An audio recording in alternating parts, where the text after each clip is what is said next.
This is the FM Gold channel of All India Radio. In the program News Analysis, we now bring you a discussion on lessons learned from our preparedness for Cyclone Phailin. The participants are Major General V.K. Datta, Senior Specialist, National Disaster Management Authority, and Prashant Sood, IANS. Phailin, the strongest cyclone to strike the country in the last 14 years, began dissipating on Sunday, and the efficiency of meteorological warning systems and preemptive precautionary measures taken by state and central governments and various agencies such as NDRF, Army, Navy and Air Force helped prevent any major loss of life during this major challenge that man faced and our country faced from the cyclone. And also it was one of the biggest relief efforts in the world probably, where more than 9 lakh people were shifted to cyclone shelters in matter of hours and days. So Datta, how do you look at the overall effort that has been put in to minimize loss of lives? We were lucky that we got early warning, and in fact cyclone is one of those disasters which gives early warning. Unlike many others, like earthquake you get almost no early warning, flood you get some early warning that depending on the rainfall in the catchment areas, and avalanche almost depending on the weather conditions, some warning, but cyclone gives you a lot of warning, almost up to 48 hours. So the moment the first IMD reports came in, and the satellite imagery gave an impression that there is a likelihood of a level 5 cyclone, where the wind speeds are going to be more than 250 kilometers, and when it hits the landfall, it will definitely cause a severe damage. And keeping that in mind, the entire central agencies were mobilized by the NDMA and the Ministry of Home. The Army, Air Force and the Navy was put on alert, and they already have a role to play as far as aid to civil authorities are concerned. And the state governments were told to gear up their own mechanism, because the state governments are actually responsible for disaster management, and the center helps in depending on the demand made by the state governments. Herein we became proactive, and based on the lessons learned in the 1999 cyclone, when more than 10,000 people lost their lives, we did not want to take any chances in this, and therefore massive evacuation was carried out. All the people living along the coastal areas of 250 kilometers belt in Odisha and Andhra were moved to the cyclone shelters and pakka buildings like schools and otherwise, and they were provided food, medicines and whatever is needed to keep people for the period of the cyclone running past, and that is what actually saved the day. Now, we have been able to prevent major loss of human lives. That's a major credible achievement. But then there has been loss of infrastructure, whether it's houses of people, whether it's electricity infrastructure, or whether it's ports, for example, that ports in Odisha have been hit. So how do you look at the effort now that agencies have to put in, and what will be the role of NDM in that? The main effort of the government post a disaster is rehabilitation and bringing back normalcy in the area. That means a recovery of whatever has been damaged and putting all systems in place. And basically whatever damage takes place in a condition like cyclone, it is damage to the infrastructure like electricity, your electricity poles, wirings, communication setup, your mobile towers, landlines, electricity generation centers, various other means of communication like railways and the roads. Some bridges get damaged, some places get inundated. And therefore the main effort is firstly to open the communications, which has already happened. In fact, almost all the roads are through now. The air traffic was stopped, which will resume depending on the weather conditions again. The railways were also stopped to avoid any damage to railways or the trains getting stuck in a cyclonic storm. Therefore now, based on the assessment carried out by the state governments and the district authorities, they will have to prioritize what has to be done first. So we always try to restore the lifeline services, which are very critical. For example, electricity, that is telephone communications, roads, railways, and then gradually going step by step and making sure that the life comes back to normal, back again in that area. So all this work is going on. 29 teams are operating in Odisha, 15 teams are in Andhra, NDRF teams. Besides this, the state government have their own teams which are operating civil defense, home guards.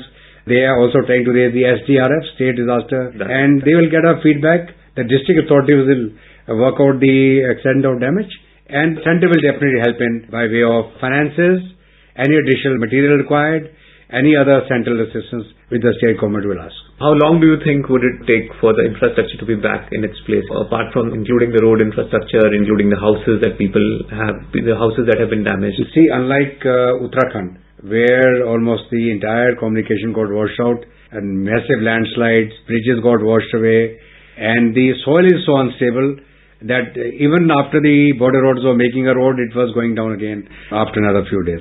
Here, unlike that, the moment the water recedes, which has hit the landfall, and road communication will be opened in a very short time. It has in fact already been opened. Railways will start operating. The electricity will gradually come in place within a week's time in all the areas, and the damage to houses or individual property, that will take time because they'll have to rebuild. In fact, the government gives money, but the construction will have to be done by the people who have lost their own houses and all. Therefore, that will take some time, depending on few months, because it is not easy to rebuild a house immediately. So that will take time. But the extent of the number of villages that have been affected is quite a number. It's almost 145,000. And also agricultural land, the crops have been destroyed. So it's quite a task actually now. See, what happens is when the cyclone and the sea surge comes landwards, the saline water comes into the agriculture area. So one is the damage because of the storm. Second will be the residual damage because of the salinity increasing in that area, which will have an effect on the future crops for some time. So it will have some adverse effect, but then there are scientific means of desalination and all that. That will definitely take place. But it will take another, if I make a wild guess, based on my experience, about 3 months to have everything coming back to normal back. Which is not a very long time actually. No. And one significant aspect of this has been the accurate prediction that was made by the meteorological department. And that actually started the whole process, and that also kind of helped you in planning your steps that were required to evacuate people. So that has been one credible achievement. Absolutely. In fact, today India can boast of one of the most advanced early warning systems. We have our own satellites which are there for weather day and night. We've got IR facilities with these satellites. In fact, not only that, even for tsunami. In fact, when we were hit by tsunami, we were not actually at that point in time ready for our early warning. Today the inquest, the moment something happens on the Indonesian belt, we will straight away get early warning depending on whether it is the Andamans or the eastern coast. We've got a very advanced system now. Yeah. And therefore, the cyclones, the tsunami, even heavy rainfall which gives some early warning, we are able to now mobilize all our man and material resources to make sure that we have minimum loss of life and property. But disasters like earthquake and all, which give no early warning, are still a question mark. Significant aspect, as we were discussing, is of this effort of synergy between various agencies, joining of hands. So how did this happen efficiently this time? Yeah, we already have a system of the Army, Navy, Air Force coming to aid of civil authorities. The state governments can ask directly the help of Army, Navy, Air Force. But based on the experience of 1999 of the cyclone and the recent experience of Uttarakhand, the NDMA took an initiative and made sure that all the agencies are coordinated, and the entire members and the vice chairman himself did not leave the NDMA headquarters till yesterday to make sure that everything is in place. And state government of course played a major role. State government played their own role. NDMA played a very major role. The Ministry of Home played a role. All the other ministries played a role. And based on the lessons learned recently and of 1999, we made sure that we don't repeat any mistake. So is this a kind of benchmark for the future now? Or every time you definitely that kind of definitely. The creation of the National Disaster Management Authority based on the 2005 DM plan is actually a benchmark. In fact, the 2005 DM Act was based upon the super cyclone, the tsunami, and the government had realized that you had to have an agency which is able to cope up to such situations. And based on that 2005 DM Act, everything is in place today. And another thing, there's a probability of now this cyclone which has turned into a deep depression now affecting some other states in the form of heavy rainfall. So there is this prediction that there would be heavy rainfalls in catchment areas of some rivers which flow into Bihar, and maybe there's more rainfall in Jharkhand and maybe more rainfall in Nepal, and then these Kosi and Gandak rivers could be flooded. So are some steps being taken in anticipation to deal with that situation? Yes, this warning has already been given to all these states which are likely to get affected by the depression. We had already deployed during the flood season NDRF teams all over Bihar, in Assam, in UP. Those teams are still there. These teams who are operating in both Odisha and Andhra would also be sidestepped back into the areas which become more vulnerable. Therefore, as far as the resources are concerned, we don't have to worry about anything. Only thing is that we should make sure that the people along the low-lying areas, along the riverbeds, are moved to safe areas like we did in the case of the cyclone. And depending on the intensity of the depression, type of rainfall which we receive now, will dictate as to which area may get flooded. We are ready, and people are in location. This potential tragedy which was prevented just came months after that horrible tragedy in Uttarakhand where a lot of lives were lost. So there's some kind of contrast that people are going to make. Do you think that some lessons were learned post Uttarakhand also? And are we also working on some kind of mechanism so that we can prevent something like Uttarakhand happening again? Uttarakhand, when it happened, though the IMD said that they had given a warning of heavy rainfall, but that in the actual real sense is no early warning. No early warning in a sense to say, please evacuate Kedarnath, please evacuate Badrinath, heavy rainfall which will turn into a cloud burst. It wasn't a warning like that.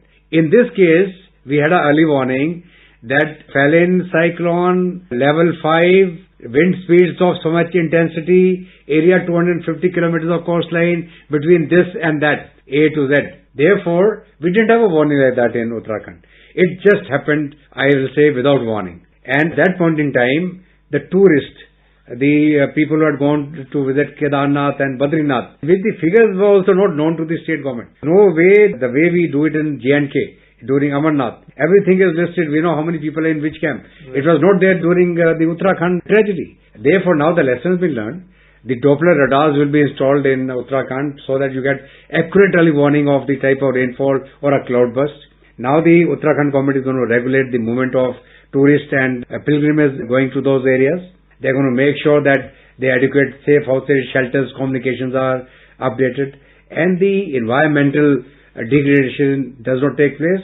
All those things are being put into place now. There's also a plan of mapping the Himalayan lakes that was not done earlier. So, I think those things will... It has been happening on and off, but to do it in a manner to say that which lake which will get inundated, which lake will get filled up, which will burst subsequently, and what is the level of water which is going to come down. In fact, the Terry Dam was a big savior during this episode. If the Terry Dam was not there, we would have had a massive damage downstream in Rishikesh and Haridwar. IMD is also now making more efforts, although this prediction came true, to improve weather forecasts. So all these things will obviously contribute to making the predictions better. It will happen now. Not only that, the NDM is now organizing a mega mock exercise for all the northeastern states based on the situation what we saw in Uttarakhand, and also based on the 1897 earthquake which happened in Shillong. It is ongoing now. We have already started the capacity development program, and the mega mock exercise will be in February 2014. And how do you think, as a nation, how much we are attuned to as personally, as individuals or as a collective society, collectively conscious about minimizing damage from any potential earthquake or any natural disaster?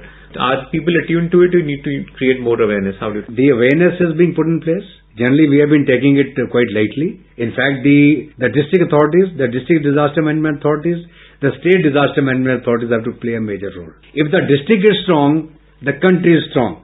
If the district is weak, the country is weak. Whether it is related to terrorism, it is related to disaster management. If a district magistrate and his team knows his job and they put everything in place, this country doesn't have to worry about anything. And are you also trying to create awareness among people about the potential things that they need to do to prevent any loss of life in any such disaster? Yes.